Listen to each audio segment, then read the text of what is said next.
Olá, bem-vindos ao Direitos do Aposentado e hoje nós temos como convidada uma especialista em gerontologia pela Sociedade Brasileira de Geriatria e Gerontologia do Estado de São Paulo, a Letícia Andrade.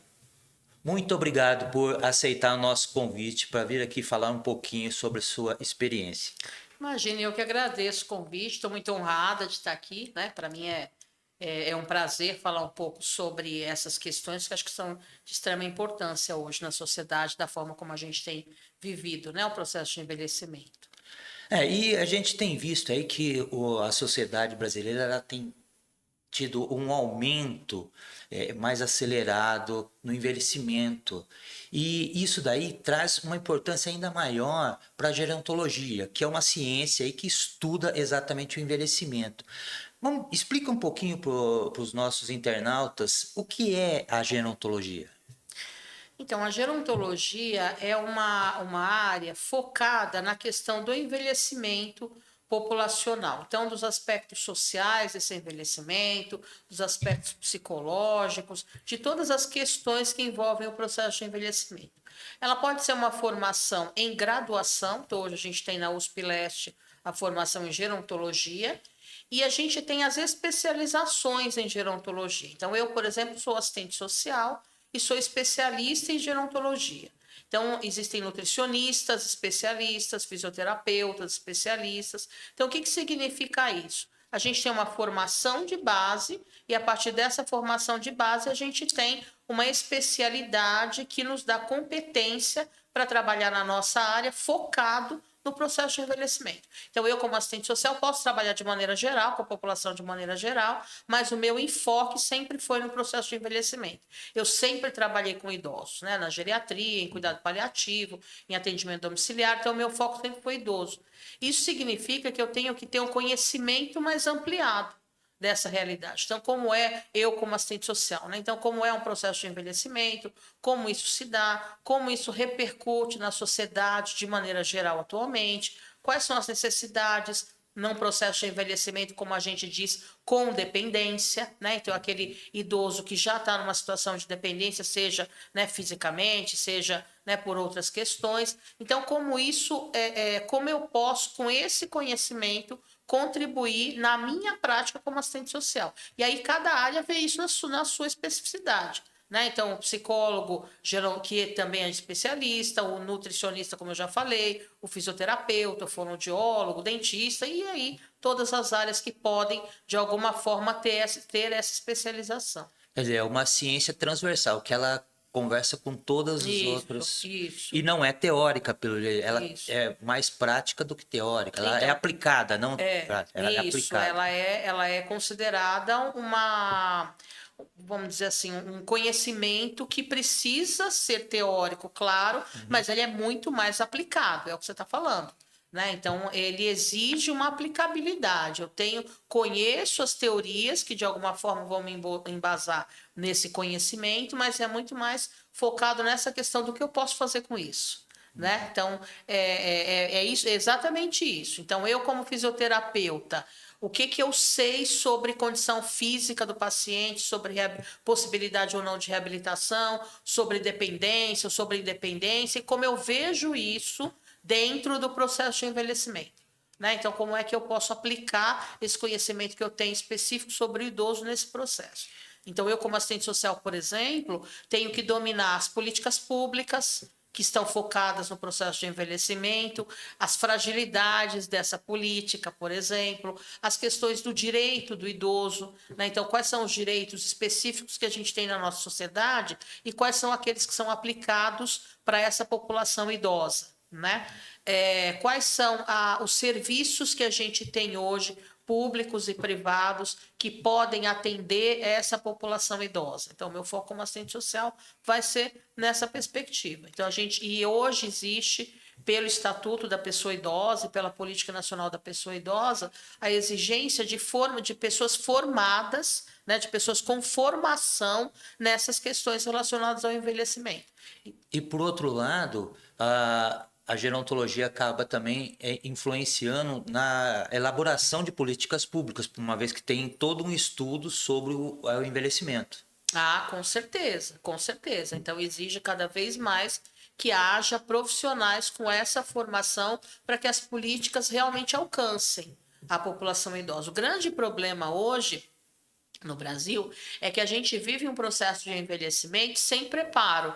Parece que como tudo que acontece no nosso país, né? Então a gente não está preparado, diferente dos países europeus, por exemplo, ou dos países orientais, né, que já vivem essa situação de envelhecimento já de longa data. O preparo que eles tiveram, ou pelo menos que eles apresentam agora, é muito maior do que o nosso.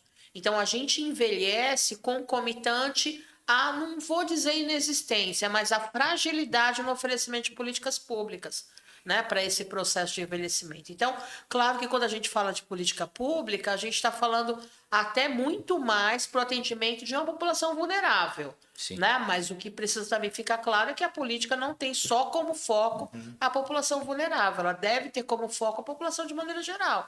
Então, segurança específica, né, lazer específico, ou não sei se específico, mas pelo menos mais relacionado a essa população, mais condizente com a realidade dessa população, as questões educativas, né, as questões de informação, de proteção de maneira geral.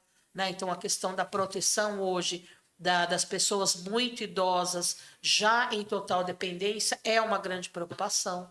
Então, exige-se cada vez mais, e a possibilidade de implantação do estatuto vai muito nessa direção, de você ter pessoas capacitadas profissionalmente para dar conta desse cuidado. Nós já vamos falar sobre essa questão aí das pessoas que precisam desse atendimento mais próximo, mas você falou de uma coisa que acho que cabe a gente conversar um pouco, porque o Estatuto do Idoso, ele fez 21 anos no dia 1º agora. E nós tivemos aí um certo avanço, com certeza, né, com o Estatuto, mas ainda existem algumas coisas que precisam ser implantadas, outras coisas até mesmo ajustadas nesse Estatuto, não é? Com certeza, a gente tem, não dá para a gente negar que o estatuto, né, o Estatuto da Pessoa Idosa foi um grande avanço, né, na legislação. Isso é inquestionável porque ele abarca uma série de áreas que são de grande importância para quem envelhece, seja no envelhecimento saudável, seja no envelhecimento já numa situação de maior dependência. Só que muito disso ainda precisa avançar. Né? Então, eu acredito na minha análise que algumas coisas já são implantadas. Então, a questão dos diferentes serviços que hoje a gente tem, em São Paulo a gente tem mais, outros estados a gente tem menos, mas diferentes serviços oferecidos para o atendimento ao idoso, tanto na assistência social quanto na área da saúde. A gente tem isso, né? Então, tem os hospitais dia, tem os centros dia de atendimento ao idoso, tem os projetos da assistência que fazem atendimento à família, mas enfocam também o idoso, assistência domiciliar na área da saúde, que é um dos grandes focos, né, é o atendimento ao idoso. Né? Então, a gente tem hoje o Melhor em Casa, que tem como grande população-alvo os idosos com dependência. As questões do que é reconhecido como crime atualmente, que a gente não tinha anterior, né, ao Estatuto da Pessoa Idosa, a gente sabia que não podia fazer, mas não sabia que isso, né, não estava isso descrito, né, legalmente que era crime.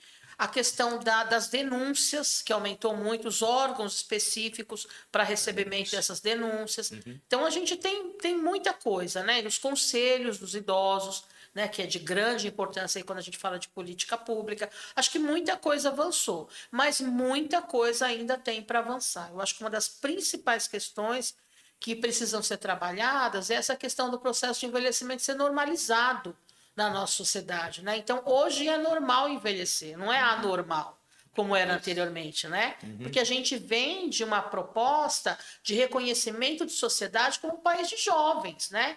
Então, é o país do sol, é o país da praia, é o país do culto ao corpo, é o país da juventude total, do carnaval, seja lá do que for. Estou falando da construção social, né, gente? Não é que a gente só pensa nisso. Mas o Brasil, ele é visto dessa forma. Então, o processo de envelhecimento, ele era deixado de lado, era assim, a população envelhece, mas é uma parcela muito pequena. né? Então, década de 80, né? Década de, talvez 80 não, mas 70, 60 era isso, né? Então, envelhecimento, ok, é óbvio que ele acontece, mas ele acontece na parcela muito pequena, então não é isso que é o foco. E a gente veio caminhando nesse processo, não entendendo que a gente hoje já vive uma sociedade considerada envelhecida, que a gente tem mais de 10% da população idosa. E vai ter cada vez mais, né? Os estudos do IBGE mostram isso. Que a gente vai ter cada vez mais uma população cada vez mais envelhecida, envelhecida com qualidade, envelhecida com independência, mas envelhecida. Então, o processo de envelhecimento ele não pode ser olhado como aquilo que não existia, né? Aquilo que é uma exceção. Hoje ele é a regra. Então, a gente. E o pior é que a gente ainda vive numa sociedade extremamente etarista. Então, uma sociedade que olha o processo de envelhecimento em muitas situações com muito preconceito. Então, quando você olha com preconceito, você não consegue dar margem à possibilidade de olhar isso de um outro jeito. Né? Então, a gente está caminhando para que isso, eu percebo que isso seja debelado, mas ainda não conseguimos chegar nesse ponto, não. E você acredita que essa evolução no estatuto deve acontecer, está acontecendo? Está acontecendo. Eu falo que eu sou, como diz o Ariano Suassuna, eu não sou otimista, eu sou uma realista esperançosa. Então, eu acho que a gente está evoluindo, sim. Muita coisa que está no Estatuto da Pessoa Idosa a gente já conquistou e tem conquistado também. Eu acredito que a população hoje ela está mais consciente do processo de envelhecimento e os próprios idosos têm trabalhado muito nessa perspectiva de reconhecer o que é direito, né? Então não é uma benesse, não é um favor, é um direito, a pessoa tem direito, né? Inclusive tem direito ao processo de envelhecimento com qualidade, né? Esse é o principal direito que aí, né, abarca todas as outras questões que a gente vai discutir. O próprio Sindinap, ele tem essa pegada aí de buscar esse envelhecimento das pessoas com qualidade de vida. Tanto que nós oferecemos vários serviços aqui que são focados nisso, para tirar o idoso do isolamento, que é um grande problema, porque conforme vai envelhecendo, ele acaba se isolando da sociedade, que é o que acontecia isso muito mais na década de 70, que dava essa impressão de que a sociedade não envelhecia, Isso, né? exatamente. Eram poucos os que envelheciam. E hoje não, hoje o Sindinap ele traz para cá, ele oferece várias atividades que possam fazer com que ele se torne ativo também. Mas vamos falar um pouquinho que a intenção, quando eu te convidei para o podcast, era também falar de uma questão que está se tornando crucial com esse envelhecimento da população, que é o direito ao cuidador. Porque nós temos aí a sociedade envelhecendo e, por outro lado, as pessoas tendo que sair para trabalhar, as famílias. E aí, o cuidado com o idoso acaba sendo prejudicado, né? E nós temos uma questão muito séria. Até hoje, a profissão do cuidador não foi reconhecida. E nós temos na CLT, na própria legislação trabalhista, o cuidador sendo colocado como um trabalhador doméstico. Como é que fica isso? Como é que é essa discussão dentro da gerontologia? Então, hoje a gente tenta trabalhar muito nessa questão por dois grandes motivos. O primeiro é um dos que você falou, então, essa questão da população hoje, das famílias estarem mais reduzidas, e a questão das pessoas saírem para trabalhar, né? Então, tanto é que os estudos mostram que anteriormente essa questão não aparecia tanto, porque as mulheres não trabalhavam fora, né?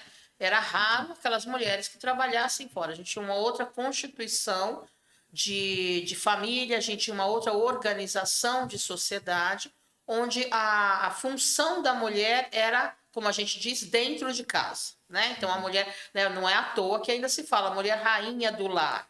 Por que era isso? Porque socialmente era isso que era construído. Então, a mulher era trabalhada, era preparada para ser a mãe, para ser a dona de casa, para ser a cuidadora, né? Então, ela era cuidadora dos filhos quando pequenos, ela era cuidadora do marido, porque o marido chegava em casa, tinha que estar tudo pronto, né? Gente, eu não estou falando que eu concordo com isso, Eu só estou dizendo como Por favor. muito pelo contrário, como as coisas eram, né? Então, assim, e a mulher era quem cuidava do pai, cuidava da mãe, cuidava do sogro, cuidava da sogra, cuidava de quem estivesse doente. Por isso que até hoje em dia, o papel de cuidador é olhado como um papel feminino. Então, ninguém questiona por que a filha está cuidando, mas questiona quando o filho é o cuidador.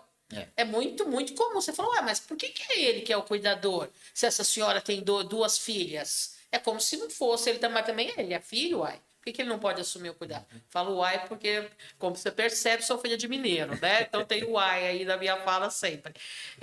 Então tem essa questão, a redução do tamanho das famílias, a necessidade da mulher, a necessidade, ou não sei se é a necessidade, ou a possibilidade da mulher hoje trabalhar fora, ter a sua carreira, ter a sua formação, né? Ter aí o seu local de trabalho que ela não quer deixar, né? Ser uma pessoa, às vezes não, né? Em muitas situações, muito importante naquela área, então ela não pode deixar o trabalho, e a necessidade de, não sei se felizmente ou infelizmente, contratar alguém para assumir esse cuidado.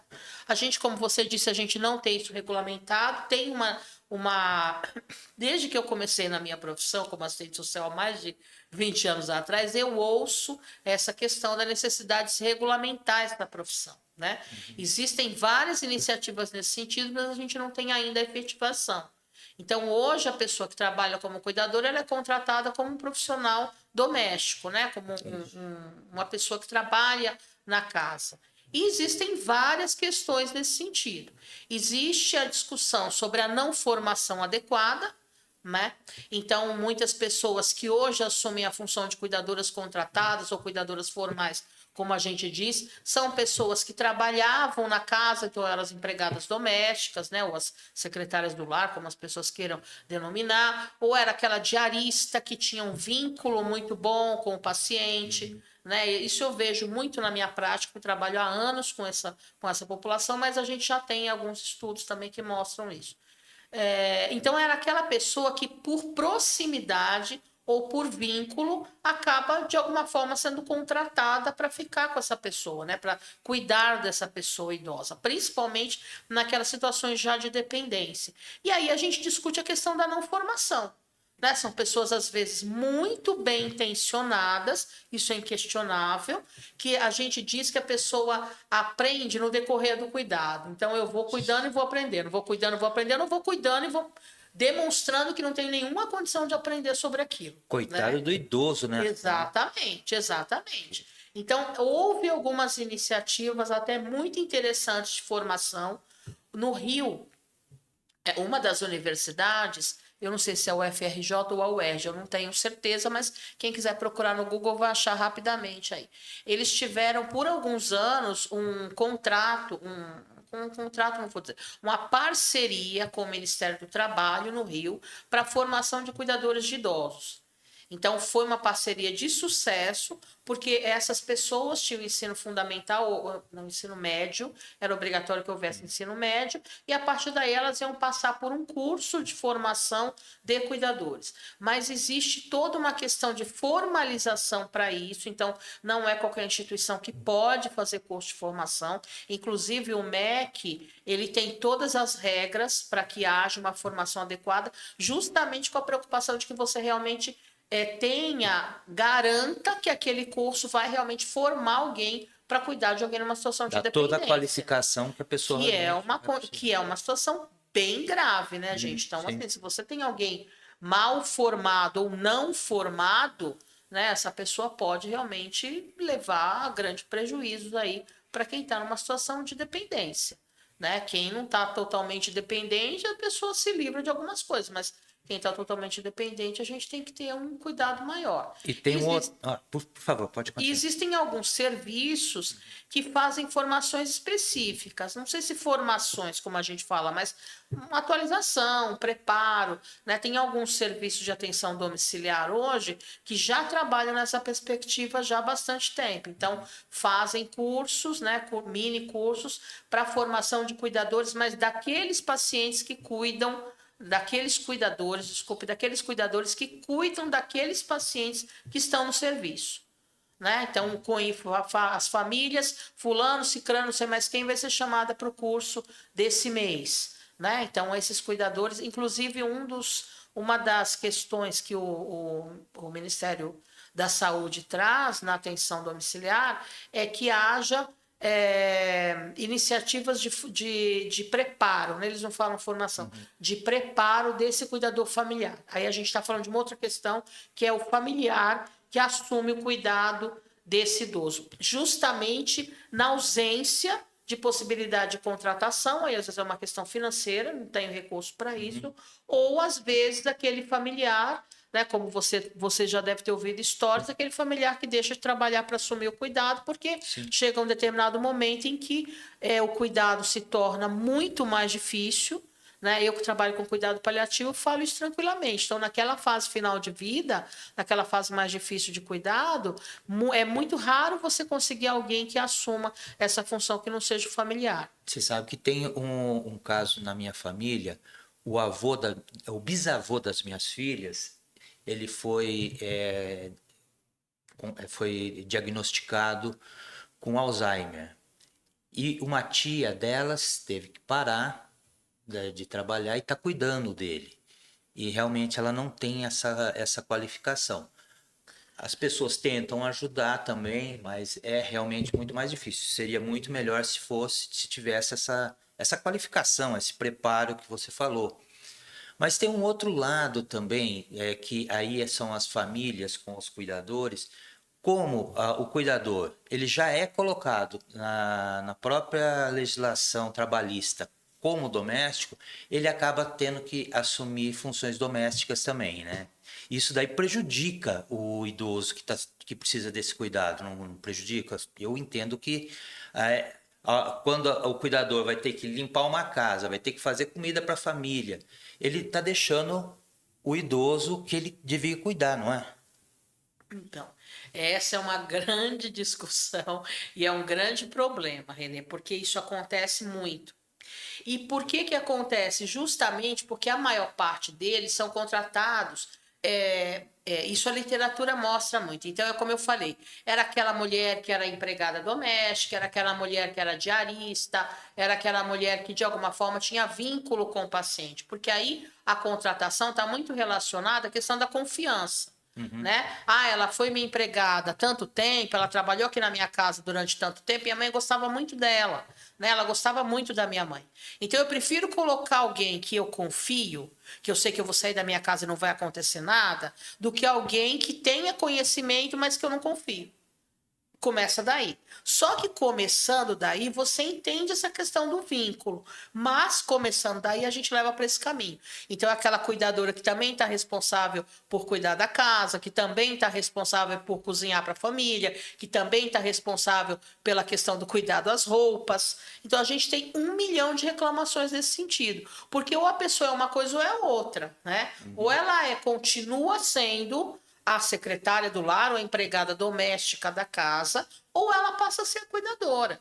Então, a gente tem algumas descrições na literatura, como a gente diz, de qual é o papel do cuidador. O cuidador formal, ele pode sim ser responsabilizado por algumas questões. Então, por exemplo, o cuidado ao ambiente onde o idoso está.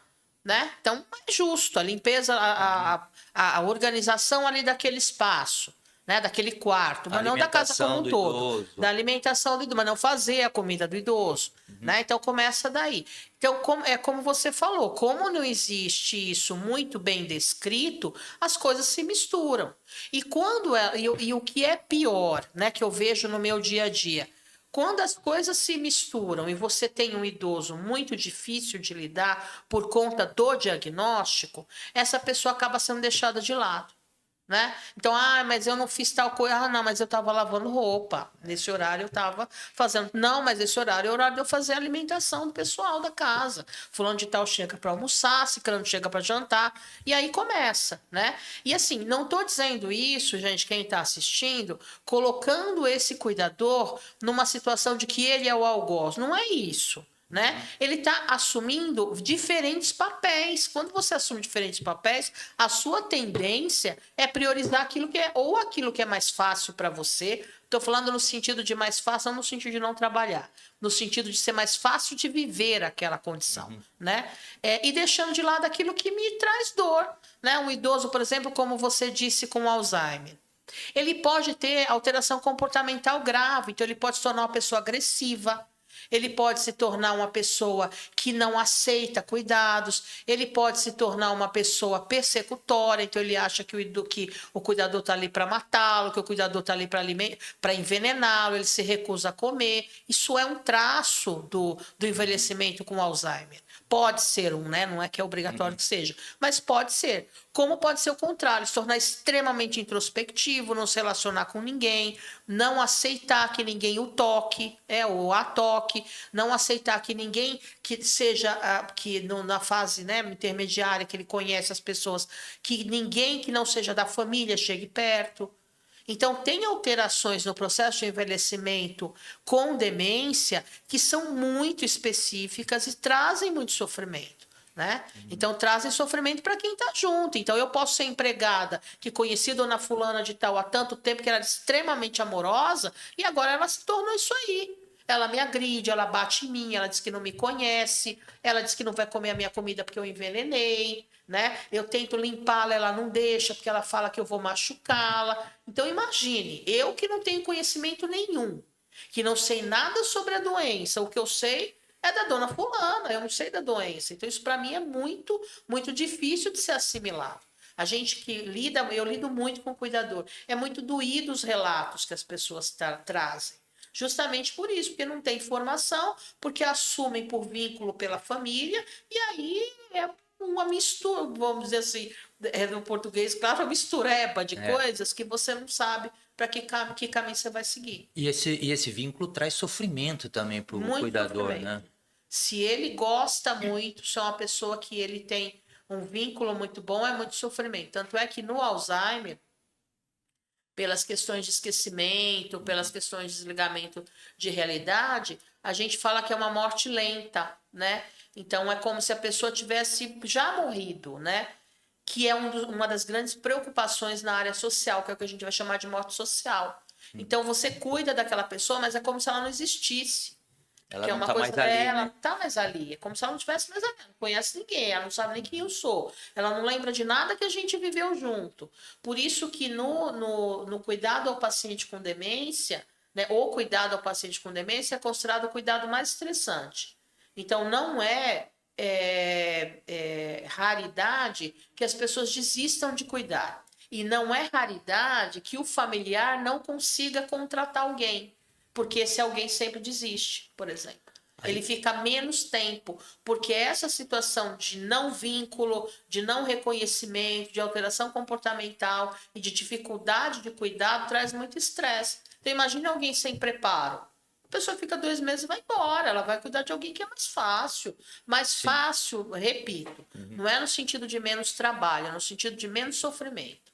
Né? Então, vou cuidar, vou acompanhar aquela senhora que está bem, aquela senhora que só precisa de ajuda para algumas coisas, ela só tem dificuldade de andar nessas calçadas que a gente tem também, pelo amor de Deus. Né? Então, é muito fácil, é muito mais possível para essa pessoa continuar cuidando de alguém que precisa só de um acompanhante, que precisa de alguém que fique um pouco mais com ela, do que aquela pessoa que depende de cuidados maiores. E aí a gente volta à questão do reconhecimento da profissão do cuidador, porque tudo liga uma coisa à outra, né? Porque tendo a profissão regulamentada, você vai ter uma exigência maior. E tendo exigência maior, você vai qualificar as pessoas. Com certeza. E aí você vai ter um atendimento melhor ao idoso. Isso é inegável, porque aí vai ficar quem está preparado e quem tem condições, né? Quem não tem preparo ou que no preparo viu que não tem essa condição, vai sair.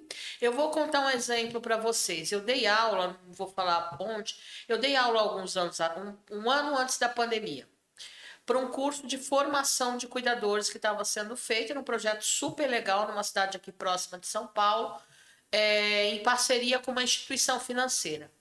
Eles conseguiram uma parceria boa, então fizeram esse curso de formação. A minha aula era uma das aulas, então eu falava sobre cuidados paliativos no processo de envelhecimento, enfocando a questão da morte, a possibilidade de morte em domicílio. Então, para quem não sabe, cuidado paliativo é aquele cuidado realizado para pessoas que têm doenças ameaçadoras da vida, que não têm perspectiva curativa. Então, aquela doença que vai progredir, que vai levar ao processo de falecimento.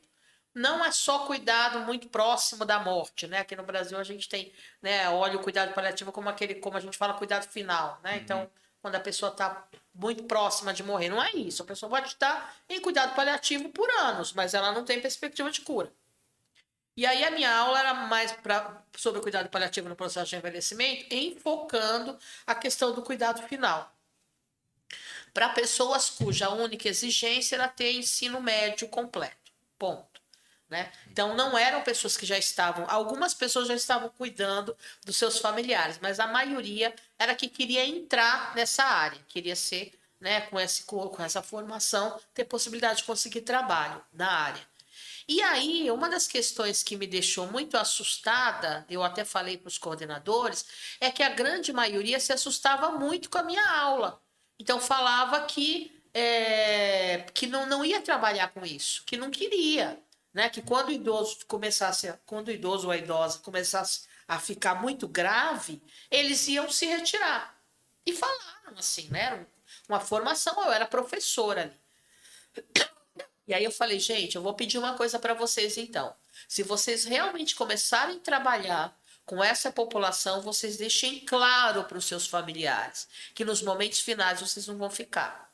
Porque é aí que a família mais precisa. E é aí que vocês vão deixar essa pessoa sem cuidado. Então vocês precisam avisar, olha, eu não sou cuidador, eu sou acompanhante.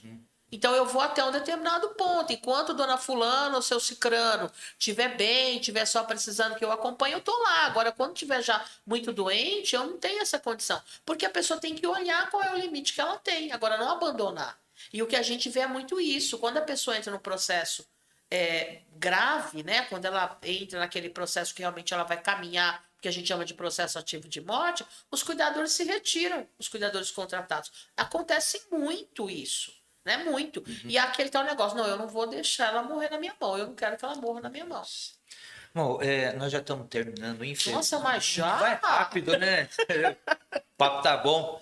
Mas eu queria falar uma coisa, porque você... Não, mas é que eu que falo demais, eu acho. Não, tá ótimo. Você já tinha falado antes, e agora você tocou novamente nesse assunto, sobre a preocupação com o estado de espírito do cuidador. Existe algum estudo ou alguma coisa que leve à importância do acompanhamento psicológico desses cuidadores? Então, você fala do cuidador contratado ou do familiar? Não, do contratado. Do contratado. Então, assim, a gente tem muitos estudos sobre cuidadores, mas a grande maioria foca no cuidador familiar. Então, aquela pessoa que é da família, Sim. que deixa suas atividades de lado para assumir aquele cuidado. Agora, o cuidador contratado, se espera que ele tenha um preparo anterior para que ele consiga entender essas condições que vão aparecer, essas situações que vão aparecer, e como ele vai dar conta de tudo isso. Então, alguns falam que talvez, né, alguns profissionais falam que talvez seja necessário que haja um acompanhamento psicológico dessa pessoa. Como quem trabalha na área da saúde? Quem trabalha na área da saúde tem gente que acha que precisa aí, né, ter um acompanhamento psicológico frente a tudo que vê, né, nessa realidade. Mas não é obrigatório que tenha. Agora, o cuidador, tanto familiar quanto formal, o que ele precisa é realmente reconhecer os limites que ele tem. Então, se essa função está trazendo muito sofrimento, um sofrimento que talvez seja insuperável para ele, né, ou sem possibilidade de enfrentamento, é a hora talvez ele se afastar disso. E o cuidador familiar, ele precisa procurar ajuda, porque ele não vai poder se afastar, né? Vai ter que estar lá até o final. Até porque é o que se espera no papel, né? Sim. Seu pai está doente, sua mãe está doente, seu familiar está doente, se espera que você assuma. A própria legislação, inclusive, exige isso, né? Exatamente. Abandono do idoso é algo que que está, inclusive, no Código Penal. Né? Exatamente, abandono de incapaz. Então, uma das questões que precisa ter claro é que não é obrigatório que a pessoa assuma o cuidado direto, mas é obrigatório que ela garanta, né? Então, eu como filha, estou vendo que eu não tenho condição de cuidar do meu pai naquela situação, eu preciso arrumar um meio de que ele seja cuidado. Então, são meus irmãos que vão assumir isso, sou eu que vou contratar alguém, o que eu vou fazer? Nesse sentido, eu não posso, não obrigatoriamente eu não tenho que garantir, eu não tenho que assumir diretamente, mas eu tenho que garantir. Então, o que acontece, né? Todo mundo que é aposentado que sabe muito melhor do que o que eu estou falando, é que muita gente não tem condição de garantir financeiramente a contratação. Então, você acaba assumindo pela até impossibilidade financeira de garantir uma contratação. E aí eu tenho que perceber quando eu estou em sofrimento e buscar ajuda. E isso que você falou é de grande importância, porque muita gente não olha dessa forma. Então, acha que, não, esse sofrimento é natural, eu tenho que aguentar, não tem que aguentar. O que a gente tem estudado atualmente é o adoecimento do cuidador. Então, às vezes, o familiar morre antes do paciente. Nossa. Mas já tem acontecido e muito, tanto é que isso está sendo muito estudado, porque aí o indivíduo deixa a saúde de lado, não se cuida, acha que esse processo de sofrimento ele tem que enfrentar mesmo, que faz parte aí do pacote, vamos dizer assim, e não busca ajuda, ou que não tem que buscar ajuda, não, mas eu sou forte, eu tenho que dar conta, né? E aí adoece e às vezes acaba falecendo antes do paciente. Bom, estamos terminando. Quer deixar algum recado para a família ou para os cuidadores? Eu acredito que acho que todos nós temos que trabalhar nessa perspectiva de regulamentação da profissão, de regularização da profissão, que acho que é um dos grandes focos aí, né, que essas eleições podem trazer presente. Acho que cada um brigando, né, brigando, né, no bom sentido, claro, mas para que a gente realmente tenha isso presente. A literatura mostra que cada vez mais a gente vai precisar, né, desse profissional. E aí tem que ser um profissional mesmo, alguém com formação adequada, alguém, né, regularizado profissionalmente, por conta desse envelhecimento populacional que a gente tem vivido. Então, as pessoas vão precisar mais ou menos, mas de algum jeito vão precisar serem cuidadas, né, em alguma fase da vida. Então, a gente espera que a gente tenha pessoas aí capacitadas. Eu também estou caminhando para isso, que a gente tenha todos nós, que a gente tenha pessoas capacitadas que deem conta aí desse cuidado. Então, acho que isso é uma luta da sociedade de maneira geral, não é só, né, de uma área específica ou de um setor específico. Mais uma vez, Letícia, muito obrigado por ter aceitado o nosso convite. E numa próxima, vamos ver se a gente continua esse papo, que tá muito legal. Eu gostei também. Muito obrigada e espero estar aqui outras vezes. Bom, encerramos aqui mais um Direitos do Aposentado e na semana que vem contamos com a presença de vocês também. Até lá!